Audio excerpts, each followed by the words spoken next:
We all fall on some kind of scale, feeling, low mood, feeling anxious. And can you say a little bit about that?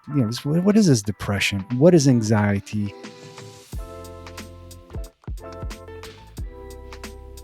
I think that depression and anxiety are emotions that are part of the palette of human experience.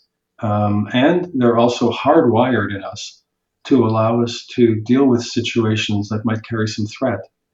In anxiety, threat is paramount. And so we might feel some anxiety before an important job interview. We might feel some anxiety when we're dealing with situations that are uncertain. We hear someone is sick and we worry, will they get better? Someone's undergoing surgery. So these are the kinds of normal states in which anxiety helps us to come to terms with things that often aren't under our control. And they allow us to sort of navigate situations. Now, when it starts to become more of a clinical concern, the anxiety itself starts to take over, and more aspects of our lives and our working days are colored by anxiety. So we might find ourselves unable to stop worrying.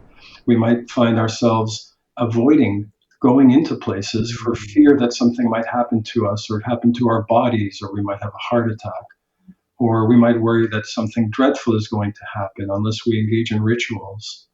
And so at that point, the anxiety starts to become a clinical concern because it's starting to narrow the kind of life that we can live. And I would say the same thing for depression, where there's sadness, and you learn about something sad, or you read something in the paper, and you feel, you feel down, or maybe a grandparent or someone passes away, and you feel sadness.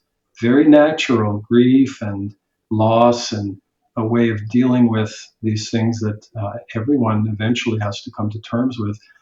But if, once again, it starts to move into a magnitude of clinical concern, you have the sadness fueling a loss of appetite, you have the sadness fueling an inability to sleep.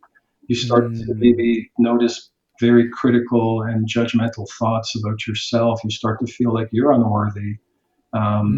These are the ways in which it can start to encroach once again in your life. And maybe you're finding it hard to concentrate at work, or you don't feel like getting out of bed. You're turning down social engagements and invitations, and your life once again becomes very narrow. And those really are the hallmarks of something that starts to develop into a syndrome rather than an emotion that may come and go. So that's the distinction in terms of when it becomes a mood. It's an emotion that's persisting then. Exactly. Persistent and interferes with your typical social, occupational functioning. In other words, it starts to really narrow your life, and you can't step out of it. Yeah. It's affecting daily functioning. Exactly. Actually, yeah.